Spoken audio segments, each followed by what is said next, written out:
ব্যথা বেদনার পরে ফিরে আসনি তুমি আপন ঘরে, দিনের আলো তুমি সরিয়ে দিতে চলে গেলে মদিনা মক্কা ছেড়ে। হে রাসূল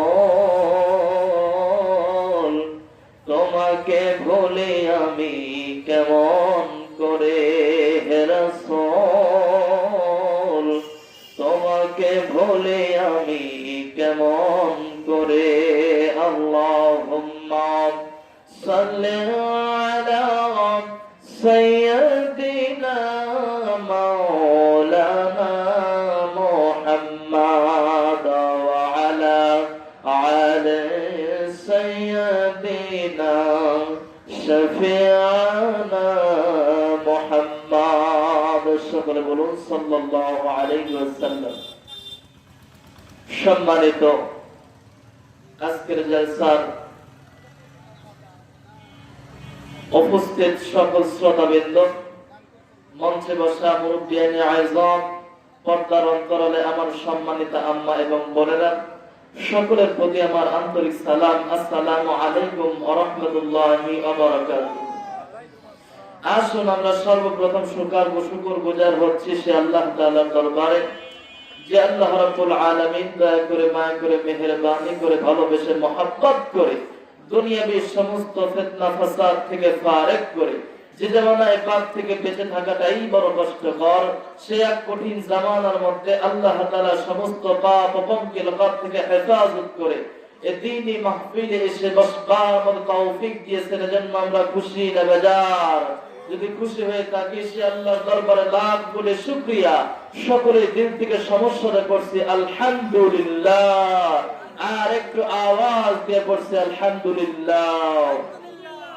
শত করে দরুদ সালাম মানবতার মুক্তির দেশারি যে নবীকে সৃষ্টি না করলে আল্লাহ রাব্বুল আলামিন দুনিয়ার একটা মাখলুকাতকে সৃষ্টি করতেন না। যে রাসূল উম্মতের ব্যথায় এত ব্যথিত ছিলেন, যে রাসূল মায়ের পেট থেকে ভূমিষ্ঠ হওয়ার পর থেকে নিয়ে শুরু করে গোটা মক্কা মদিনার 63 বছর কাল জিন্দেগি পর্যন্ত সমস্ত উম্মতে মুহাম্মাদের জন্য চিন্তা করেছেন। যে রাসূল আজ মদিনায় শুয়ে শুয়ে উম্মতের জন্য চিন্তা করেন। যে রাসূল কাল কিয়ামতের ময়দানে সমস্ত নবী রাসূল যখন ইয়া নাফসি করতে থাকবে, কেবলমাত্র একমাত্র আমার আপনার নবী জনাব মুহাম্মদুর রাসূলুল্লাহ সাল্লাল্লাহু আলাইহি ওয়াসাল্লাম যে নবী কাল কিয়ামতের ময়দানে ইয়া হাব্বি উম্মতি বলে কাঁদতে থাকবে। আমরা এই মাহফিল থেকে সবাই সমস্যায় সে রাসূলের প্রতি দরুদ পড়াচ্ছি, সকলে বলছে সাল্লাল্লাহু আলাইহি ওয়াসাল্লাম। সম্মানিত হাজিরিন, এখনো যারা মাহফিলের বাইরে ঘোরাফেরা করতেছেন, আল্লাহর রাস্তায় মেহেরবানি করে এই জলসার ময়দানে এসে বসে যান। এই জলসায় কথা হবে আল্লাহর কোরআন থেকে। জোরে বলুন, কি থেকে কথা হবে? আল্লাহর কোরআন থেকে। আল্লাহ রাব্বুল আলামিন আমাকে আপনাকে তৈরি করার পরে এই দুনিয়ার জমিনে খামাখা পাঠিয়ে দেয় নাই। জোরে বলুন, কথা বলেন ঠিক কিনা? আল্লাহ তাআলা আমাকে আপনাকে পাঠিয়েছেন, এর পেছনে কোনো উদ্দেশ্য আছে না নাই? অবশ্যই আছে। উদ্দেশ্যটা কি? আল্লাহ রাব্বুল আলামিন কোরআনুল কারীমের মধ্যে ডাক দিয়ে বলেন, وَمَا خَلَقْتُ الْجِنَّ وَالْإِنسَ إِلَّا لِيَعْبُدُونِ।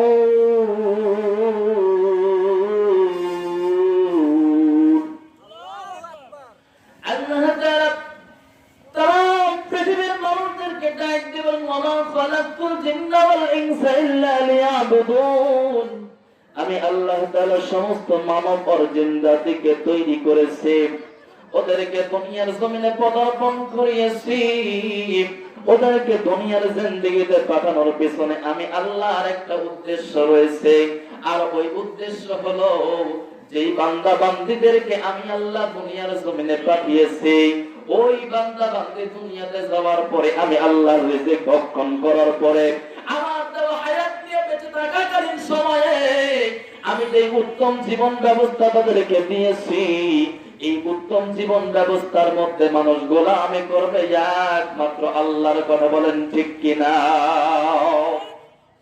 এজন্য আল্লাহ ডাক দিয়ে বলেন, ইল্লা লিয়াবুদুন, তারা কেবলমাত্র একমাত্র আমি আল্লাহ তাআলার ইবাদত করবে, আমার গোলামি করবে, তাহলে আমার আপনার গোলামি করতে হবে একজনের, তিনি কে? আল্লাহ ছাড়া দুনিয়ার কোন মানুষের গোলামি করা যাবে? এক কথা বলেন, যাবে কি? আল্লাহ ছাড়া দুনিয়ার কোন মানুষের গোলামি করা যাবে না। এর কারণ হলো এই দুনিয়াতে অন্য কোন মানুষ আমাকে আপনাকে পাঠায় নাই। এই দুনিয়াতে যেই আল্লাহ তাআলা আমাকে আপনাকে পাঠিয়েছেন, যিনি আমাকে তৈরি করে দুনিয়ার জমিনে পাঠিয়েছেন, তিনি হলেন আমার আপনার রব, মহান করিম আল্লাহ তাআলা। কথা বলেন ঠিক কিনা? সম্মানিত হাজিরিন, আমি শুরুতেই বলেছি শুধুমাত্র কোরআন শোনাবার জন্য সেই সুদূর কচুগাড়ি থেকে আমি আপনাদের সামনে চলে আসছি। এখানে কোরআনের বাহিরে একটা কথা হবে না। আল্লাহ রাব্বুল আলামিন কোরআনুল কারীমের মধ্যে ডাক দিয়ে বলেন, ইয়া আইয়ুহান নাসু উবুদু রাব্বাকুমুল্লাযী খালাকাকুম ওয়াল্লাযীনা মিন ক্বাবলিকুম লাআল্লাকুম তাত্তাকুন।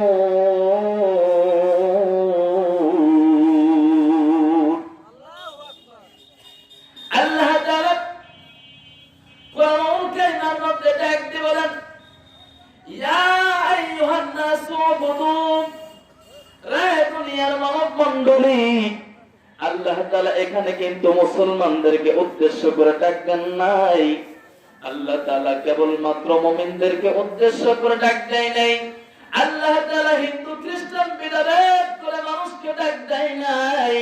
আমার আল্লাহ ডাক দিয়ে বলেছেন, ইয়া আইয়ুহান নাস, এই পৃথিবীর জমিনে যত মানুষকে আল্লাহ বানিয়েছেন, যত মানুষকে আল্লাহ তৈরি করেছেন, কে হিন্দু, কে বা মুসলিম, কে বা বৌদ্ধ, কে বা নাসারা দেখার বিষয় নয়। আল্লাহ তাআলা গোটা মানব জাতিদেরকে ডাক দিয়ে বললেন, ইয়া আইয়ুহান নাস উবুদু, হে মানব মণ্ডলী, তোমরা ইবাদত করো তোমাদের রবের। রব্বাকুমুল্লাযী খালাকাকুম, তোমরা সেই রবের ইবাদত করো, তোমরা সেই রবের গোলামি করো যেই রব তোমাদেরকে সৃষ্টি করেছেন। এবার জবানটা ছেড়ে দিয়ে বলেন তো দেখি, আমাকে আপনাকে সৃষ্টি করেছেন কে? আমাকে আপনাকে তৈরি করেছেন আল্লাহ। এই জন্য আল্লাহ ডাক দিয়ে বলেন, তোমরা সেই রবের ইবাদত করো, তোমরা সেই রবের গোলামি করো যেই রব তোমাদেরকে বানিয়েছেন, যেই রব তোমাদেরকে সৃষ্টি করেছেন। শুধু তোমাদেরকে সৃষ্টি করেছেন কথা এখানেই শেষ নয়।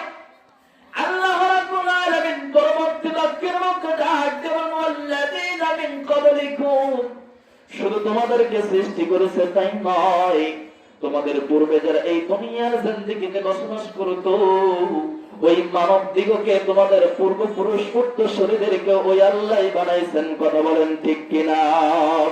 এজন্য যে আল্লাহ তাআলা তোমাকে বানাইলেন, যে আল্লাহ তাআলা তোমাকে উত্তম রিজিক দিয়া, তোমাকে সুন্দর একটা অবয়ব দিয়ে এই দুনিয়ার জমিনে পাঠিয়েছেন, সমস্ত গোলামি, সমস্ত একত্ববাদ ওই আল্লাহর হতে হবে। কথা বলেন ঠিক কিনা? আমরা যারা আজকে ওই আল্লাহর গোলামি বাদ দিয়া মানুষের গোলামি করে বন্ধু, আমরা যারা বিপদে পড়ার পর, একটা মানুষ হয়ে বিপদে পড়ার পরে আরেকটা মানুষের কাছে সাহায্য চাই, আপনাদের কাছে প্রশ্ন হলো, একটু জবানটা ছেড়ে দিয়ে বলবেন তো দেখি, আল্লাহ ছাড়া দুনিয়াতে আমাকে আপনাকে সাহায্য করার মতো কোনো মানুষ আছে নাকি? এই কথা বলেন, আছে? আল্লাহ ছাড়া আমাকে আপনাকে সাহায্য করবার মতো কোন মানুষ দুনিয়াতে নাই। কথা বলে ঠিক কিনা? আল্লাহ তাআলা ডাকতে বলেন, ইয়া আইয়ুহাল্লাযীনা আমানু ইসতাঈনু বিস-সাবরি ওয়াস-সালাত। এখানে আল্লাহ তাআলা গোটা মুমিনদেরকে ডাক দিয়ে বলেন, গোটা মানুষদেরকে ডাক দেন, শুধুমাত্র মুমিনদেরকে ডাক দিয়ে বলেন, শুধুমাত্র কেবলমাত্র ফার্স্ট পারসন ঈমানদারদেরকে ডাক দিয়ে বলেন, ইয়া আইয়ুহাল্লাযীনা আমানু ইসতাঈনু বিস-সাবরি ওয়াস-সালাত। হে দুনিয়ার মুমিনের দল, তোমরা এরকম বিপদে পড়লে ধৈর্য ধারণ করবে আল্লাহর উপরে। জোরে বলুন, কার উপরে? ধৈর্য ধারণ করবে আল্লাহর উপরে। আর ধৈর্য ধারণ করবে নামাজের মাধ্যমে। জোরে বলুন, কিসের মাধ্যমে? ইয়া আইয়ুহাল্লাযীনা আমানু ইসতাঈনু বিস-সাবরি ওয়াস-সালাত ইন্নাল্লাহা মা'আস-সাবিরিন। হে মুমিন বান্দা বান্দীগণ, তোমরা যখন দুনিয়ার জমিনে বিপদে পড়বে, তোমরা দুনিয়ার কোন মানুষের কাছে সাহায্য চাইবা না। তোমরা কেবলমাত্র একজনের কাছে সাহায্য চাইবে, উনি হলেন আমার আল্লাহ। কথা বলেন ঠিক কিনা? আর আল্লাহ তাআলা কোরআন কারীমের মধ্যে জানিয়ে দেন কেমন ভাবে তোমরা আমি আল্লাহ তাআলার দরবারে সাহায্য প্রার্থনা করবে, আমার দরবারে কেমন করে সাহায্য চাইবে। ইসতাঈনু বিস-সাবরি ওয়াস-সালাত। সাহায্য চাওয়ার মাধ্যম হলো একটা, ওই মাধ্যমের নাম হলো নামাজ। কথা বলেন ঠিক কিনা? আজকে যে মসজিদের জালসা আমরা দিয়েছি, এখানে নামাজই তো আদায় করা হয়। কথা বলেন ঠিক কিনা? এখানে নামাজই আদায় করা হয়। আর আল্লাহ তাআলা বললেন তোমরা যখন বিপদে পড়বে সাহায্য চাইবে আমি আল্লাহর কাছে, আর সাহায্য চাওয়ার মাধ্যম হলো একটা, ওই মাধ্যমটার নাম হলো নামাজ। এজন্য বাংলা একজন কবি বলেন, নামাজকে বলো না কাজ আছে, কাজকে বলো আমার নামাজ আছে। কথা বলেন ঠিক কিনা? নামাজকে বলো না কাজ আছে, কাজকে বলো আমার নামাজ আছে। নামাজ বিহীন পরপারে কি জবাব দেবে তুমি প্রভুর কাছে। নামাজকে বলো না কাজ আছে, কাজকে বলো আমার নামাজ আছে। কথা বলেন ঠিক কিনা? যে ব্যক্তি দুনিয়ার জিন্দেগিতে আসার পরে দুনিয়ার সমস্ত ফিতনা ফাসাদ থেকে ফারেক হয়ে আমার আল্লাহ দিন আর রাত 24টা ঘন্টার মধ্যে বান্দাকে 5 বার করে ডাকেন। জোরে বলুন কয়বার? এই 5 ওয়াক্ত নামাজ যখন বান্দা আল্লাহর ঘর মসজিদে দিয়ে আদায় করে, আমার আল্লাহ ওই বান্দাকে দুনিয়ার জমিনে 5টা পুরস্কারে পুরস্কৃত করেন। জোরে বলুন সুবহানাল্লাহ। এবং ঘুরে 5 ওয়াক্ত নামাজ জামাতের সঙ্গে আদায় করার কারণে আমার আল্লাহ কি পুরস্কারে আমাকে আপনাকে পুরস্কৃত করবেন জানার দরকার আছে না নাই? জোরে বলুন তো দেখি, নামাজ পড়লে পুরস্কার হবে কয়টা? কোন 5টা পুরস্কার হবে শোনার দরকার আছে না নাই? আমি আপনাদের সামনে একটু পরেই আলোচনা করব কোন 5টা পুরস্কার আল্লাহ তাআলা নামাজি বান্দাদেরকে দিবেন। তবে তার পূর্বে আমি আলোচনা করতেছিলাম বিপদে পড়লে সাহায্য চাইতে হবে আল্লাহর কাছে। কথা বলেন ঠিক কিনা?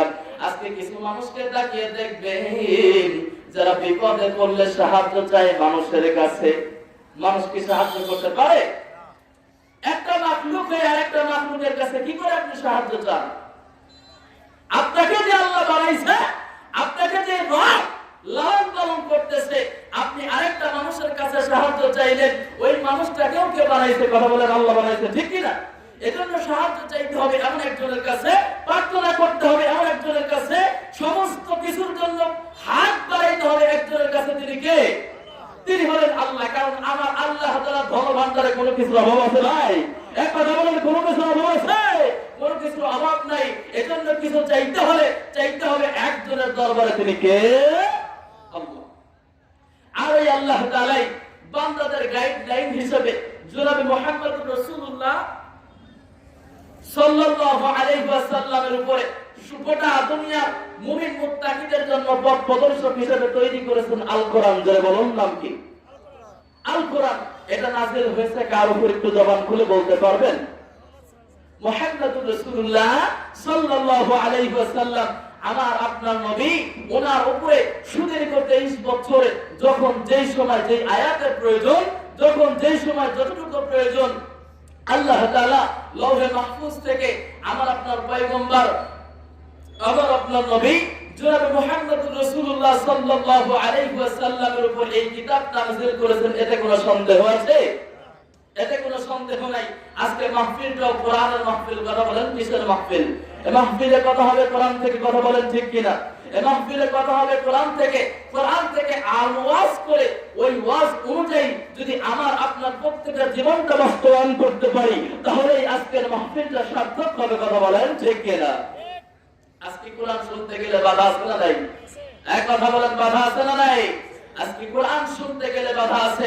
আজকে মানুষ কোরআনকে নিশ্চিহ্ন করে দিতে চায়, কিন্তু আমার আল্লাহ বলেন যে আমি আল্লাহ তাআলা ইতিপূর্বে যত পয়গম্বরদেরকে যত কিতাব দিয়েছিলাম, কোন কিতাবের সংরক্ষণের দায়িত্ব আমি আল্লাহ নেই বিধায় আমার পয়গম্বররা দুনিয়ার বুক থেকে বিদায় হয়ে যাওয়ার পরে তাদের কিতাব পর্যন্ত রহিত হয়ে গেছে। কথা বলেন ঠিক কিনা? কিন্তু এই কোরআন এমন একটা কিতাব, তাহলে Quran is complete Quran life. একজন ইংরেজ বলেছেন কোরআন হলো মানুষের পরিপূর্ণ জীবন বিধান, আর এই কোরআনকে নাযিল করেছেন একজন, আর এই কোরআন নাযিল করার পরে হেফাজতের দায়িত্ব নিয়েছেন একজন। তিনি কে? তিনি হলেন আমার আল্লাহ।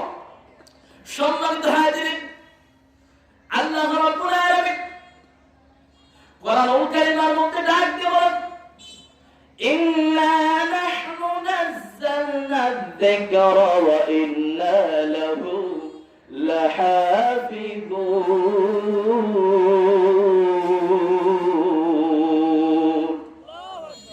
আল্লাহ তাআলা পবিত্র কোরআনুল কারীমের মধ্যে ডাক দিয়ে বলেন, ইন্না নাহনু নাযালনা যিকরা ওয়া ইন্না লাহু লাহাফিযুন।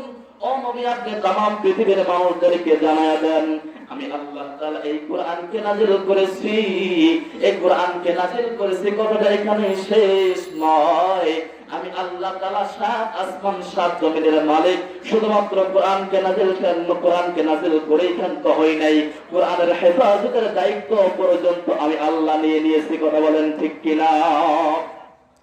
এজন্য যারা কোরআনকে নিশ্চিহ্ন করে দিতে চায়, যারা কোরআনের আওয়াজকে দুনিয়ার জমিনে বন্ধ করে দিতে চায়, আমরা তাদেরকে বলতে চাই আল্লাহ রাব্বুল আলামিন বলেন এই দুনিয়ার জমিনে আরো পয়গম্বরদেরকে আল্লাহ তাআলা পাঠিয়েছিলেন। কথা বলেন ঠিক কিনা? আসমানি কিতাব আরো ছিল কি ছিল না? কথা বলেন ছিল কি ছিল না? আল্লাহ তাআলা বলেন হযরত আদম আলাইহিস সালাতু ওয়াস সালামের উপরে আমি 10টা সহিফা নাযিল করেছিলাম। আসমানি কিতাবের সংখ্যা হলো 104টা। ধরে বলুন কয়টা? আসমানি কিতাবের সংখ্যা হলো 104টা। তার মধ্যে বড় কিতাব হলো 4টা। ধরে বলুন কয়টা? বড় কিতাব হলো 4টা, আর 100টা সহিফা ছিল। আল্লাহ তাআলা একদিন বলেন আমি হযরত আদম আলাইহিস সালাতু ওয়াস সালামের উপরে 10টা সহিফা নাযিল করেছিলাম।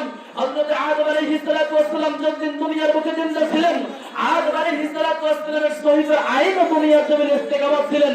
কিন্তু যেই মাত্র হযরত আদম আলাইহিস সালাতু ওয়াস সালামকে দুনিয়ার বুক থেকে তুলে নেওয়া হয়েছে, আল্লাহর ওই কিতাবের হুকুম রহিত হয়ে গেছে। কথা বলেন ঠিক কিনা? হযরত ইব্রাহিম আলাইহিস সালাতু ওয়াস সালামের উপরে 10টা সহিফা নাযিল করা হয়েছিল। হযরত ইব্রাহিম আলাইহিস সালাতু ওয়াস সালাম দুনিয়ার জিন্দেগিতে যতদিন জীবিত ছিলেন, ওই 10টা সহিফার হুকুম দুনিয়ার জিন্দেগিতে জীবিত ছিলেন। হযরত ইব্রাহিম আলাইহিস সালাতু ওয়াস সালাম দুনিয়ার বুক থেকে বিদায় হয়ে যাওয়ার পরে ওই 10টা সহিফার হুকুম রহিত হয়ে গেছে। হযরত ইদ্রিস আলাইহিস সালাতু ওয়াস সালামকে 30টা সহিফা নাযিল করা হয়েছিল। ইনার উপরে 30টা সহিফা নাযিল হয়েছিল। উনি যতদিন এই দুনিয়ার জিন্দেগিতে ছিল, অতদিন পর্যন্ত 30টা সহিফার হুকুম দুনিয়ার জিন্দেগিতে বাস্তবায়ন ছিল। কিন্তু যেই মাত্র হযরত ইদ্রিস আলাইহিস সালাতু ওয়াস সালামকে আল্লাহ দুনিয়ার জমিন থেকে তুলে নিলেন, ওনার ওফাত হয়ে গেল। ওনার ওফাতের পরে তার এরকম সহিফার হুকুম রহিত হয়ে গেল। হযরত শীস আলাইহিস সালাতু ওয়াস সালামের উপরে 50টা সহিফা নাযিল হয়েছে। যেরকম কয়টা? হযরত শীস আলাইহিস সালাতু ওয়াস সালামের উপরে